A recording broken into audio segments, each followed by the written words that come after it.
the way that we were talking originally, which got me super excited, is wouldn't it be cool if we could create a way for a top producer who wants to be a true entrepreneur and own their business, who has otherwise not been able to, whether it's, they're a super busy mom and they have multiple kids that they got to also take care of while they're being the breadwinner, or if it's, somebody else who just didn't think that they could do it, right, and provide them the opportunity to do it. And that got me super excited into making that switch. Like, let's create a way for these people to really, really own their own company at the end of the day that hasn't existed. And so from that, it's been wonderful and a passion of mine to be able to allow that for people who traditionally aren't broker owners, which are women and minorities, and flip that on its head and say, if I gave you an opportunity, a way to do it, do you want to? Because if you don't want to, that's perfectly fine. Right. But that just didn't exist. And to be at the forefront of that and to take a very old industry and to quote unquote disrupt it, that was exciting to me. Welcome back to the Transaction Care Podcast. I am your host and resident care coordinator, Lillian Hernandez, but you can call me Lily, like the flower, because we are learning and growing together.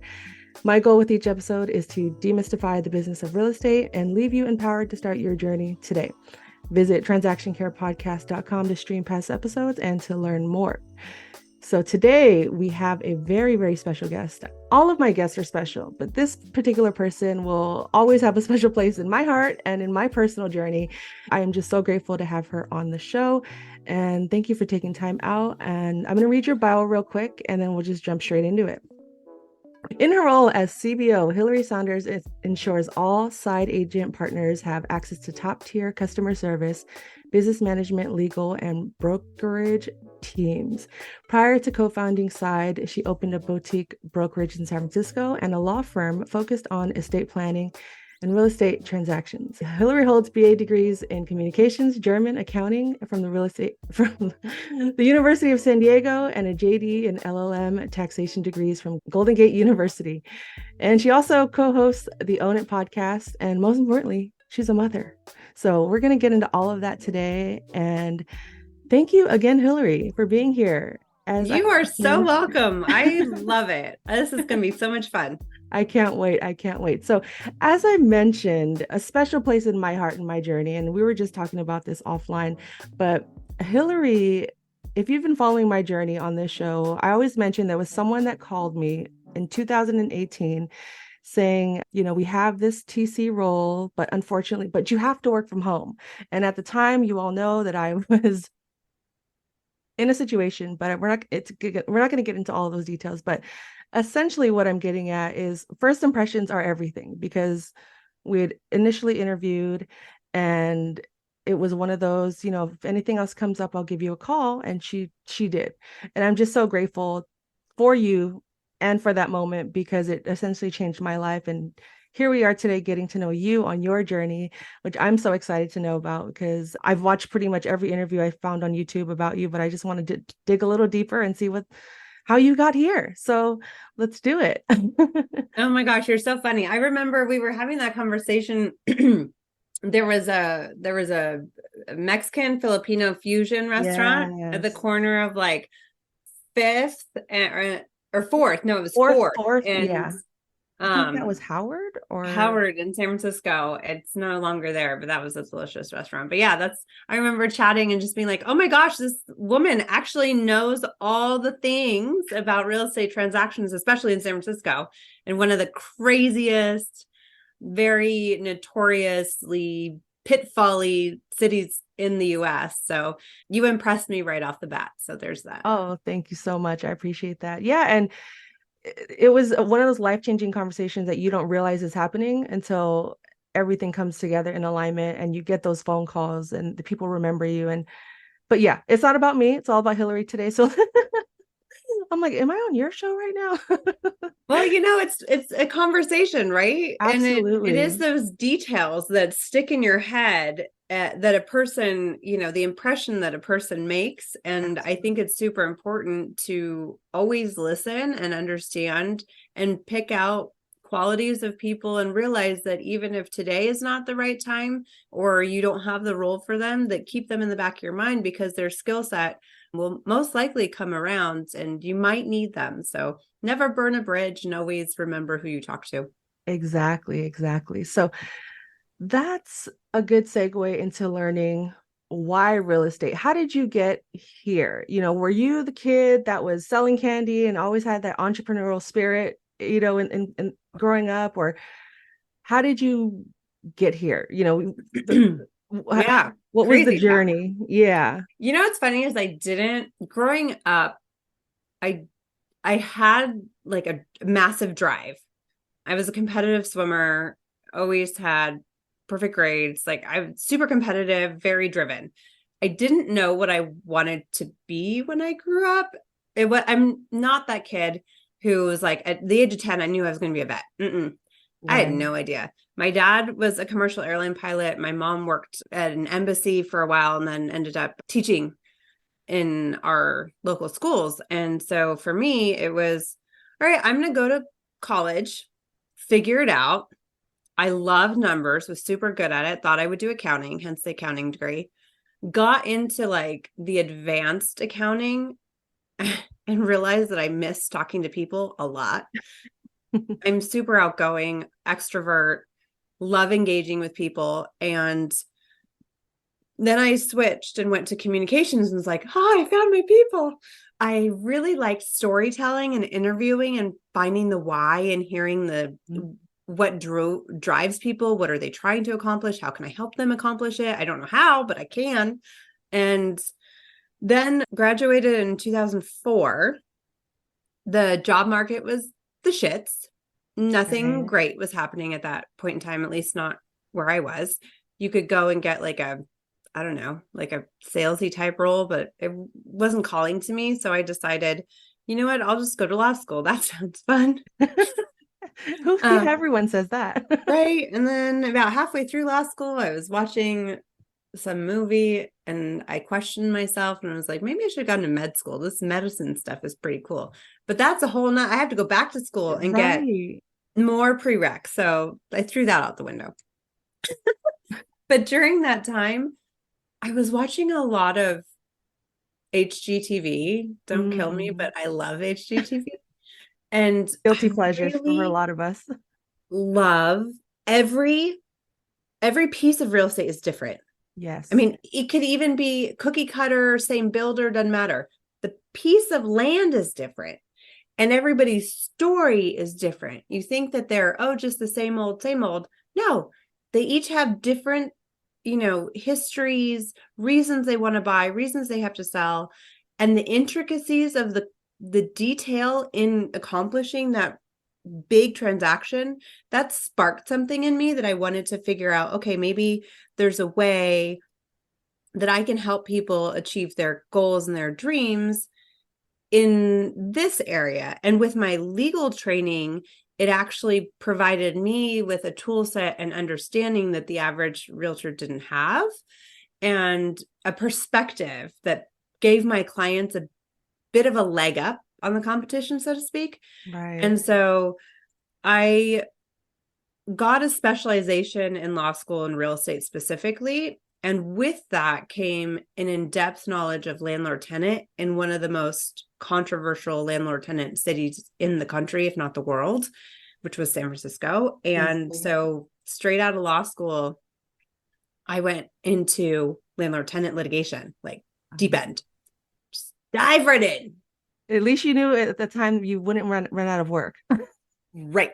Job security. That is a true statement that I was not thinking of at the time. I was thinking, oh my gosh, this is just like feed me to the wolves. These like people were just at each other's throats. They were, you saw slumlords, you saw tenants taking advantage of every single rule and regulation, and the poor property owners stuck. And the good ones get, taken advantage of. So at the same time, I was getting my master's in law and taxation, really focusing on estate planning and understanding why people with the biggest asset of their lives, right, their house, don't put it in a trust because Right. nobody knows about it. No one. So Yeah. in California at the time, the bare minimum, which would have, if you died and you had over $150,000 in assets, that's everything all combined. If you did not have a trust, you would have to go to probate. And then that's where your family gets screwed because you're Right. paying the lawyers, you're paying the court, you're paying the government, and all of that could be avoided. So like I had this light bulb moment when I was in getting my master's, which was, if I can help one family Right. save at their most darkest hour, they're, when they're totally stressed out, they've lost a loved one or whatever, if I can like help them avoid that or put a sense of security in that, oh, we don't have to worry about grandma's house, it will be taken care of. Yeah. That was like my big light bulb calling moment. Like, this is what I'm going to do with my life. Save the world. Save one family at a time. One family at a time. But in that whole experience, I have, reinforced like clients that I've helped with their stories and their struggles, and the ones that I've helped avoid them. Right. The best, seriously, the best. So fast forward, sold real estate for a big box, realized it wasn't my thing. And I wasn't really being my individual self because the corporation was controlling how I marketed myself, what I said, what my website looked like, whatever. And so I went out on my own because, again, like, I'll do it myself. I felt like I could because of my legal training. I understood how to navigate creating my corporation and setting up my entity and what the state of California with the Department of Real Estate required. Mm-hmm. And so I opened my law firm and my real estate firm at the same time. And they went really, really well hand in hand because I had estate planning clients who I was like, okay, let's look at your real estate portfolio. Let's understand what you're trying to accomplish. And flip side, I would help people buy or sell a house and then be like, okay, do you have an estate plan done? Because if you don't, let me teach you something. It was never that I was selling. It was more of I was educating. Right. And I think that was my sweet spot. Yeah. And I think the education portion is a huge area that real estate lacks. Like you said, like the big box brokerage, very cookie cutter. They manage what you say, but it doesn't go beyond that. It doesn't see the person eye to eye. It doesn't take their story into consideration. Like, this person could lose everything that they've worked so hard for over one single moment. And yeah, you have to run your business, you have to make money, but you also had a whole different perspective, which I feel like has led to, if you're watching the visual episode, all the logos behind her, which is, I feel it was a lot. And when I first met her, it was just one door pane, a glass window pane with a few logos, and now there's several doors and several logos. But I feel like it's that mindset of, it's not all about me. That will take you further in business and life and in human interaction than just cut the check onto the next. And so where did your confidence come from? Are you working with coaches? Are you in therapy, mentors? Like, who is like guiding you? Because I know what it's like to say, I'll do it all myself. I got this. And maybe that was all you had. So how did you maintain this mindset throughout this time? I think there's something that gets ingrained in you or ingrained in me as a kid, which I think swimming had a big piece of that, because at the end of any, competition, it's on you, whether you do well, you don't do well, you didn't do as good as you wanted to. And then you go back and you look and you say, okay, why didn't I accomplish that goal?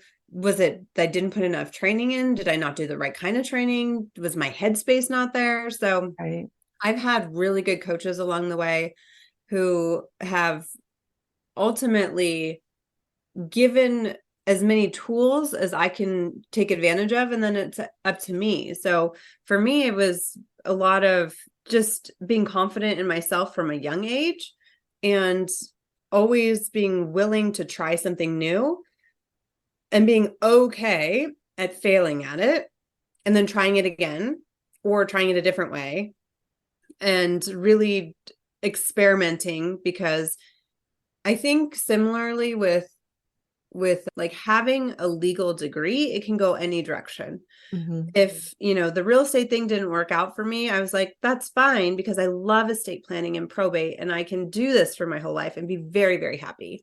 But I think my passion for helping the end client really made the real estate piece flourish, which then I've parlayed when we created Side, in that my passion has moved to allow other top producers give back to their community by helping them create their own companies, doing it with their own flavor, and specializing however they want to specialize, which they didn't have before.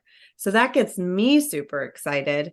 And if we, in anything in business, if you try something and it doesn't work out, just take a minute and recognize it, honor that it didn't work out, and look at, okay, what in those building blocks didn't work? Was it a piece of it? Was it the whole concept?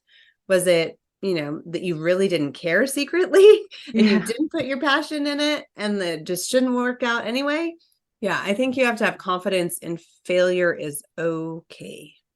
Absolutely. I think there's so many more opportunities from that failure, because if you're so focused on the one thing, you're almost kind of blocking your blessings in a sense, because it's like, well, now learn from that and run. You could create 10 other opportunities from this, or like you said, maybe this just wasn't for you. Sometimes when there's so much resistance, it's just take the L and keep it moving. Yeah.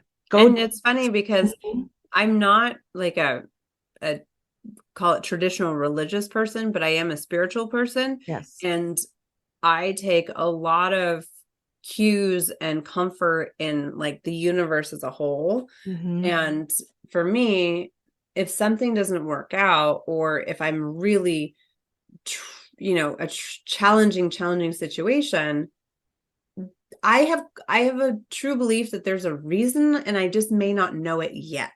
Right. And so I have to have patience and understanding that, you know what, give it time. And then there will be a moment of, oh, I know why I needed to learn that, or why I experienced that. It's to help me in this new situation. Exactly. It really isn't our timelines. As much as we want to control every single part of our lives, the seeds, I always tell people, just keep planting seeds. Just keep planting the seeds, as long as it's within the scope of work or whatever you're passionate about, or it feeds your personality or your inner child, whatever the case may be. It's eventually going to happen. It's going to grow into something. It just may not look the way you ultimately envisioned. But if you keep at it, it'll grow into something even better. If 100%. you have the patience. And going back to sports, because I also played sports in high school and college, and there's something about doing something like playing a sport, but also the ability to get better at it just really creates this foundation for people. And not everyone's going to be an athlete, not everyone's going to be an artist, but I feel like the team dynamic and having someone that can see parts of you that you don't see, like the blind spots, and they recognize that in you, does ultimately create leaders and builds that confidence that we lack in doing things that, on a consistent basis, seeing that growth and realizing like, oh man, where I was freshman year, now senior year, I thought I was the best freshman year, but now look at me. So in the event you were running your own brokerage, now that's growing and eventually turns into Side. What was that part of your life like? What was going on there? Like what was the switch from there's something more to this? And I think, yeah, I know you're not doing that alone. I know you have an amazing team. So let's talk about that a little bit. Yeah, it was really interesting because at that point in time, I had a young son. Braden was, I think, 2 at the time that I first started chatting with my other 2 co-hosts. co-hosts, co-founders, goodness, I'm thinking podcast, co-founders, Guy and Ed, and they were looking at the real estate space and how to disrupt it using technology. Mm-hmm. And I do not have a tech background. I'm proficient, but I'm not a designer or creator or anything. Right. I can't code worth anything. But it was interesting because the concept that they were bringing to the table, we had this really long discussion where they were asking the question, why don't more top realtors go on their own and create their own brokerages or their own companies? And I said, oh, that's easy. It's because it can be super expensive. It's very complicated. Mm-hmm. And then you have to create your own marketing. You have to do a lot of the foundation yourself, which in a top producer's mind takes time away from what they're really good at, which is selling or listing properties. And so they see a diminution in their bottom line for that period of time. And for me, why did I do it? Because I had the comfortability with the legal and the business, but also I had my law firm that was producing, right? It was doing very well. And so I could focus and take a step back and create this real estate company. And so the way that we were talking originally, which got me super excited, is wouldn't it be cool if we could create a way for a top producer who wants to be a true entrepreneur and own their business, who has otherwise not been able to, whether it's, they're a super busy mom and they have multiple kids that they got to also take care of while they're being the breadwinner, or if it's, somebody else who just didn't think that they could do it, right, and provide them the opportunity to do it. And that got me super excited into making that switch. Like, let's create a way for these people to really, really own their own company at the end of the day that hasn't existed. And so from that, it's been wonderful and a passion of mine to be able to allow that for people who traditionally aren't broker owners, which are women and minorities, and flip that on its head and say, if I gave you an opportunity, a way to do it, do you want to? Because if you don't want to, that's perfectly fine. Right. But that just didn't exist. And to be at the forefront of that and to take a very old industry and to quote unquote disrupt it, that was exciting to me. Yeah. And that was something that stood out to me when we first met and had that lunch. And you're telling me, I was with you and Guy, and you both were explaining this whole concept. And this was around, I'd say 2017, I think. Yeah, because I quit in 2018. So it was not too far off. And like I said, you guys were still small and building and in startup mode. But how did you all meet and be I'm thinking of in sync. How did you guys come to be in sync with each other in That's that moment? really funny. Because I talk about the same way I collaboration over competition a lot. It's the same way that I found you. I stalked you on LinkedIn. I took a turn out of Guy's playbook. He stalked me, I think, for 3 months on LinkedIn. Oh, He wow. kept messaging me saying, hey, we just want, just buy you a cup of coffee, whatever. Let's chat. I have some questions. And finally, I mean, persistence is key. Will give that to him, and having this really creative vision and being open to a collaboration, right? So they were looking at it from technology and a very old industry, and there's lots of opportunity there. And I was looking at it from an entrepreneur side, that I had just done this and I know exactly where the pain points are. If we can eliminate those pain points, it will open the doors for all these other people to be able to own their business too. And I had a soft spot, obviously, for moms who, think that they're not going to be a broker owner or in leadership because of whatever. And also minorities who traditionally are not represented in the C-suite of real estate companies. Right. Yeah. Yeah. And it was motivating to just be in conversation with both of you at that time, and it being so fresh, and now seeing where it's landed today. What are some tips you can give people when it comes to collaborating, especially at such a high performing, state of just existence in business? And I love the word disruption, because you guys really did disrupt the industry. I've been working in the industry since 2004. So I'd seen the same just lull of stagnation in a sense. So talking to you guys, it's like, yeah, why wasn't anyone doing this? So why? I'm sure people had the idea but never took it forward. But yeah, Yeah, it's funny because the two industries that I was entrenched in, right? Real estate and law, both are old as dirt. And and they rarely see innovation. Some companies come around and try and innovate and come up with new models, whether it's iBuyer or it's, who knows, some newfangled CRM thing. Mhm. But those are not really giving the ultimate business owner, the realtor, right? They're all independent contractors. Unless you are the few that are already broker owners, majority are not, but they think they run their own business or they think they own it, but they really don't. They're running somebody else's business. They're working for another company that they're promoting their equity in, and they're gaining market share for that other company. Why are they not betting on themselves and giving themselves equity or, an asset that they can at the end of the day sell or transfer down to children if that's what they wish to do, or merge with another company, like have an actual asset that has value.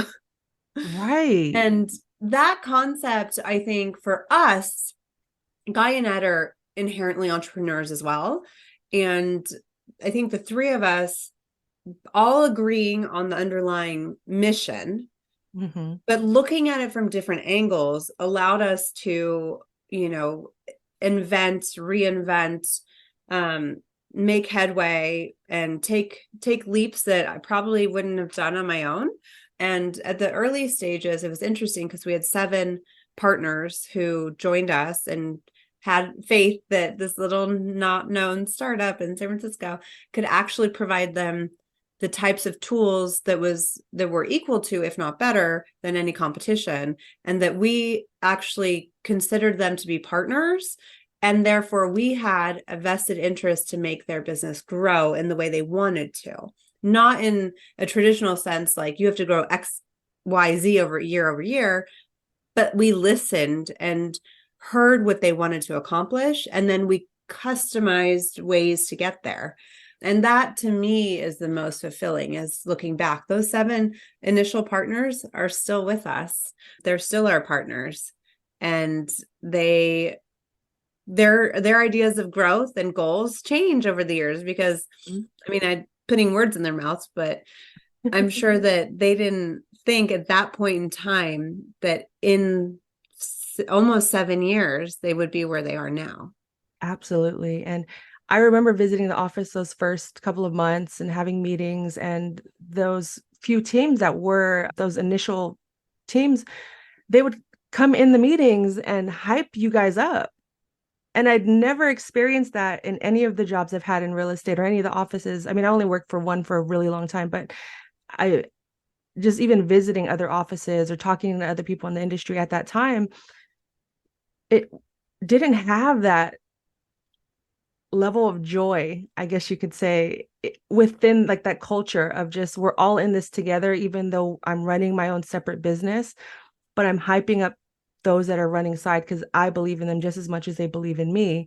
And they were hyping up us TCs and whoever was in those meetings at the time, like, oh, you guys are going to love it here, don't go anywhere else. And I think that's so rare, especially in this industry, to maintain and to have and to have so many people be on board with that why and that mission. And I'm curious to know the flip side of that.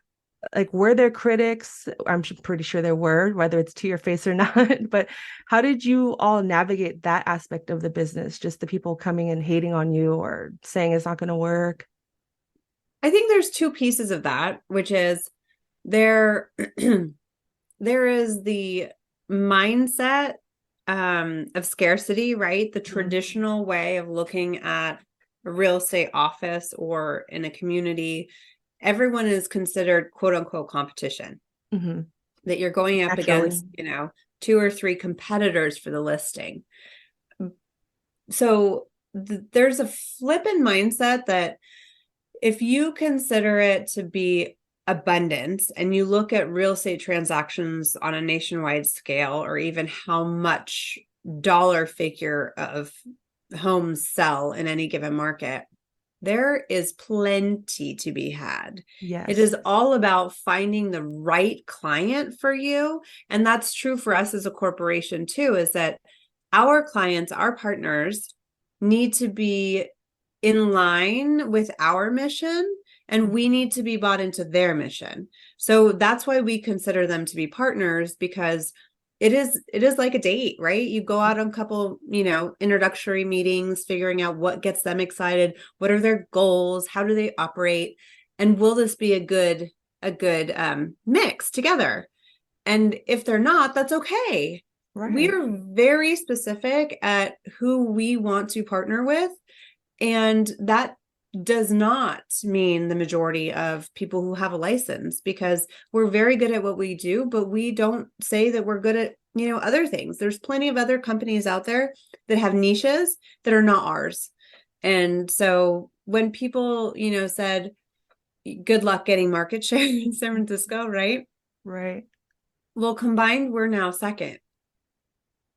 That So, part. but you won't see collectively that is side, because we propel and power so many unique boutiques in San Francisco. That is in and of itself is heartwarming and exciting to me. There's always a we can do things better mentality that I have. And so I look at everybody and say, okay, great. We accomplished X. Could we have done it better? Or what's the next step? And how do we get there? So I think as far as like people who don't think that you can do it, prove them wrong, but prove them wrong in a very, very strategic way. Yes. Being kind, not Yeah. mean. Yeah. No, I love that. And starting out with the 7 partner teams that, got the ball rolling, was the initial vision for you all just San Francisco, or like I mentioned, all of the logos behind you, where are you all at now in terms of the market? Yeah. And is it all in the US, or Yes. go ahead and brag a little bit. Go ahead and throw it all Sure. out there. No, we are all in the US. We are very actively in about 10 markets. We're in 17 total right now. We have a new market that's coming online the beginning of the year. I won't say which one it is. We'll leave that to everyone to figure out at the beginning of the year.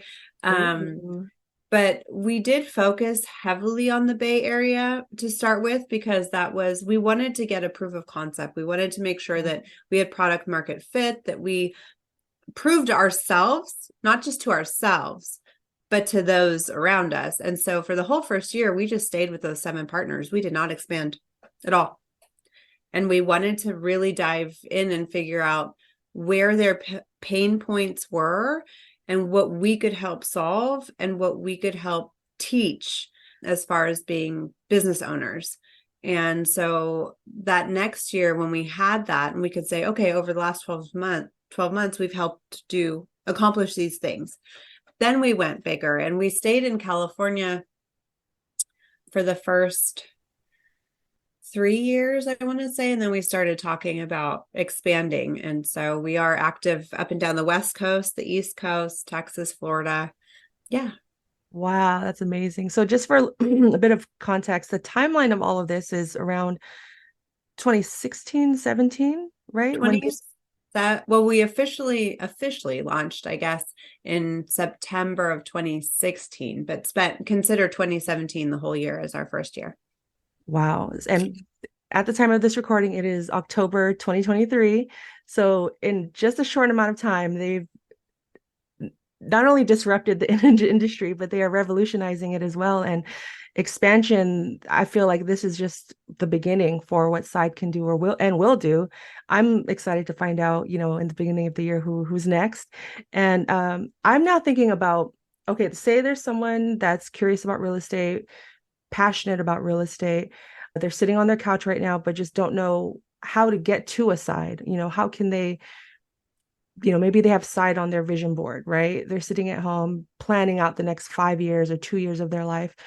what are some qualities you would say a person would need to aim towards something that, or maybe there's someone out there wanting to create their own version of side, who knows? But what would you say are some qualities that a person would need to have in order to climb these mountains in a sense?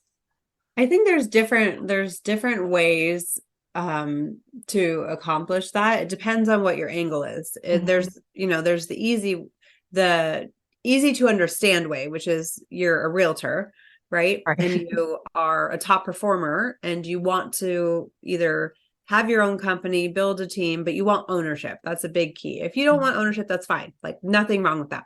Mm-hmm. But that's just not the right spot. But if you are wanting to really put a mark and be a boutique in your community and be an owner of your destiny, so to speak, then, if we are in a market, great. You can reach out, side.com, super easy to get a hold of us. Or if we're not in your market, reach out anyway, because you never know what happens. You don't ever know where the universe shifts and things happen. But from an involvement standpoint, because we partner with the best, the top of the top agents and professionals in any given area, there's always opportunity to be involved, whether it's being on a team as, working your way up. Hey, I'm a newer agent. Maybe this is a great fit. I can get mentored by these people who actually have done this. And it's not just coming from a corporation saying this is how you become a top realtor. It's from actual mentors in the community. Or if it's, working on a team, whether it's transaction coordination, maybe you're a marketing guru, maybe you're a website designer, whatever it is, if you have a passion for real estate and a passion for being an entrepreneur and supporting those who are entrepreneurs, then there's always an opportunity. Yeah. And I love how the team aspect, that theme keeps coming into play, because we really can't do everything alone. We can only get so far alone. And even with hosting this podcast, I'm approaching a year in December. I'm like, okay, I think that's so exciting. Good for you. Thank you. I think it's like when we are in pursuit of what our passion is or what we desire to do for our future, that team element will always come into play, and finding your space within a team, starting the team, being the captain of that team.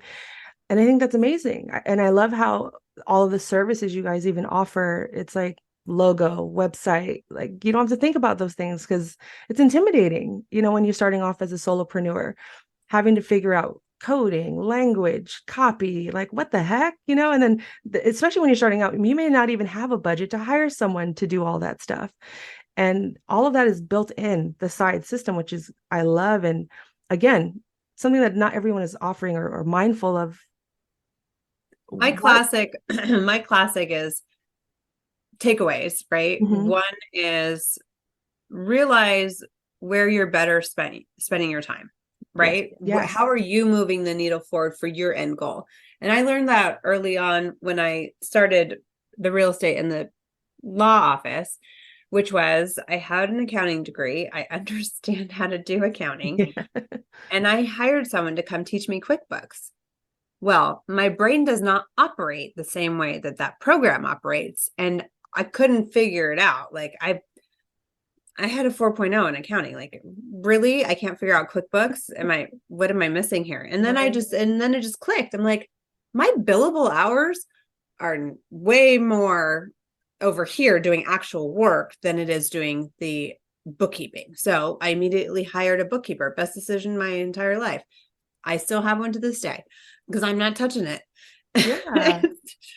So that is a takeaway. Figure out where is your money best spent and where is your time. Consider your time as money too, because you could be doing something that is way more productive if you are willing to let go of things. So that's a big one. And then the other one is replace yourself every 6 months. A very, very smart person told me this early on in starting side.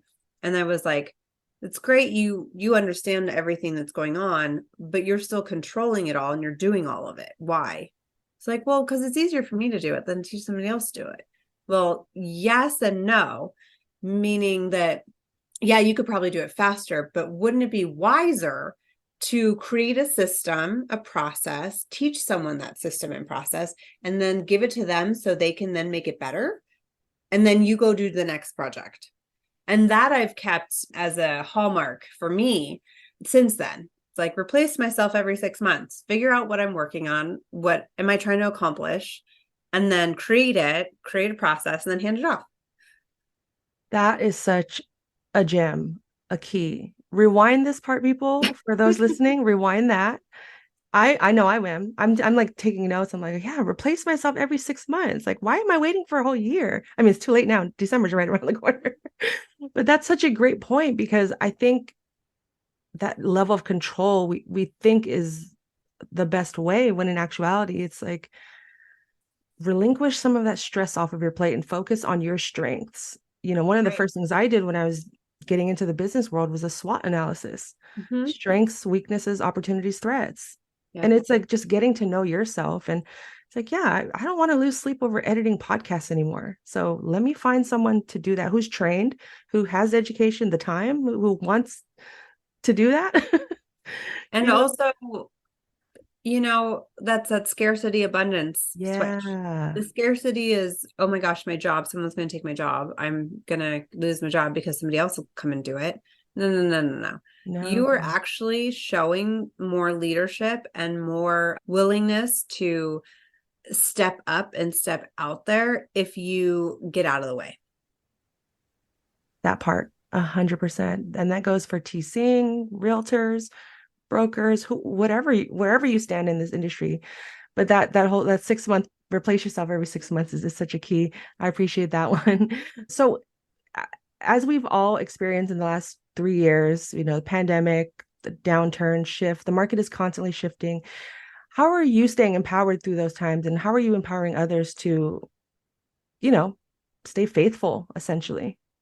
That's a good question. And one of my goals, and it continues to be a goal and almost like a North Star, if you will, is to elevate the real estate industry. And part of that, in my opinion, is to allow the people who are committed to this lifestyle of being a full-time, in it all the time real estate professional to be the ones who actually conduct the business. The people who have a license but only do 1 or 2 deals a year, be a referral only agent. You can still refer to people who are producing and get, a referral fee. What I want to do is I want to help the end consumer, the buyer seller, with their biggest transaction of their lives, work with someone who does this day in, day out, all the time, backwards, upside down, with their hands tied behind their back, and who has been through these cycles.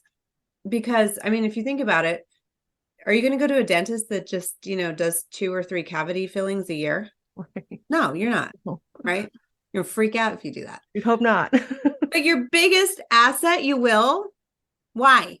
Makes no sense. Anyway, off my soapbox. But what I'm getting at is that through the different market cycles, you learn what works and what doesn't work in those cycles, and experiencing the cycles, you are absorbing it. And through 07, 08, 09, we really learned short sales, REO. We learned that sphere of influence really matters, that it actually matters to be an advocate for your client and to be very interested in what is their end goal, and not to be freaked out. Oh my gosh, my house, which was worth $1 million, is now worth, 800 according to whomever. I better freak out and I better run away. No. You still are employed. You still make your payments. You still have equity in your house. And there are programs that if you need funding, like let's talk about that, but you don't just up your arms and run away. So the pandemic and the, call it unnatural market swing up, was just that. It was unnatural. If you go back 20 years, because real estate does 20-year cycles, 15 to 20-year cycles, you can see that that's an outlier. And so the new-ish agents who are now freaking out because the market is quote unquote cooling don't have the perspective and understanding that actually, no, if you take out the irregular cycle of the pandemic this is just bringing it back to a normal buyer's market where buyers actually had options. Right. Not the ones where they had to throw in their firstborn child to the seller to get a house, right? That was what people were doing. Yeah. So, I mean, I hope, again, so many keys, just so many gems and keys. And we're going to wrap up this session shortly. There's going to be a bonus episode for anyone listening, so look out for that. But as we wrap up this conversation, again, I hope you guys have been taking notes. Replay this, bookmark this episode, replay it, share it with your friends, your colleagues, everyone in the real estate industry. Hilary, you've been so transparent and honest in this conversation. I hope to have you back again soon in the future, and we can talk about other stuff related to the business and how Side is doing. But for now, I'm curious to know, what is a typical day in the life of Hilary at this point in time? Mother, your mom, your business owner, you're traveling, how do you maintain these relationships with all these broker partners and such? Yeah, And still maintain that wonderful smile. You know what I mean? Like, what is going on? What is the secret sauce? I love what I do. Absolutely love being able to make the dreams come true of other industry people who didn't have that before or didn't understand that they could have it. And for me, work being remote now, which I'm extremely blessed and thankful for, that came out of the pandemic, because we were able to move back to my hometown in Central Oregon, and my twin, almost 4-year-old daughters get to grow up in the same community that I grew up in, play outside in the woods every day. And we live in small town America, where it's just a blessing. It really is. And those community ties are amazing. But I do get to spend a lot of time with my relationships with our partners. I speak at different industry events, and I do love it because I get to see different perspectives and understand what's going on in like Florida and the South or the Northeast, and how that impacts us as a whole, and also like what the pockets are seeing. And then I can take that information back to the rest of the community and share it, which ultimately benefits everybody. It's really a cool space to be in. I really am enjoying it.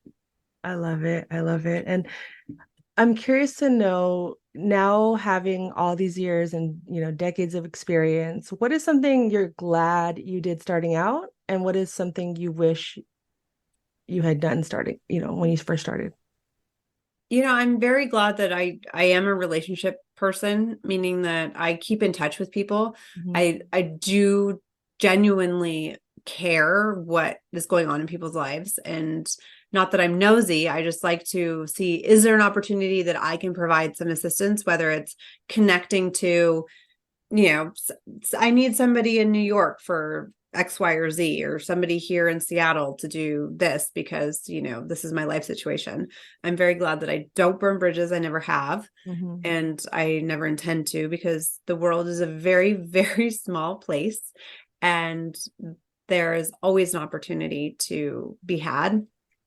Something that I wish I had done, I wish I had really understood more of technology in college and embraced it more early on. Like I said, I'm proficient, but it's not my specialty. It would be really interesting. I wish I had that underlying foundation and knowledge to see where things are going, rather than being just the consumer of the information. But, you live and you learn. Absolutely. Absolutely. And that was a great answer. Thank you. And finally, how do you care for yourself outside of work? My favorite question to ask on my podcast. Yeah. Self-care is super important. It's the same thing that they tell you every time you get on a plane. You got to put your oxygen mask on first, otherwise you're no good to anybody else. I love being outside. So I will take calls and whatever, out walking, doesn't matter what the weather is. I will be at the ski slopes, do my meetings from the mountain. That is my happy place, and my window faces out, so I'm looking outside right now, and it is really my recharge space. So I spend a lot of time outside and enjoy it. I love it. That was a perfect way to and this great conversation. So tell the people how they could follow you and get in contact. Absolutely. We have our podcast is called Own It. So you can find it wherever you find your favorite podcasts. Just own it. So you can always reach me personally too. Just Hilary@side.com. I have one L in my name. And I'm on Facebook and Instagram, but not the TikTok and not the X. The X, yeah. You gotta pick a couple. Yeah, you gotta pick the ones that work best for you. So I will leave all of the Hilary's contact information in the description of this episode. Again, thank you for this awesome conversation. It was wonderful getting to know you a little bit more as well, and thank you publicly for changing my life and just making that phone call that one day. I don't know where I'd be today without it. And thanking you on behalf of other people as well who don't get the opportunity to do that. I'm choosing to speak for them. I don't know who they are, but thank you. That's very kind. Thank you for the opportunity. This is great. Of course. And there is a bonus episode. We're going to get to that in just a moment, but thank you again. You could listen to this podcast as well as other interviews at transactioncarepodcast.com. And my name is Lillian Hernandez, aka Lily like the flower, because we are learning and growing together. And until the next episode, I'm giving you the keys. There are no gatekeepers here. Care for yourself, care for your wealth. Your time is worth it. Let's coordinate. Talk soon.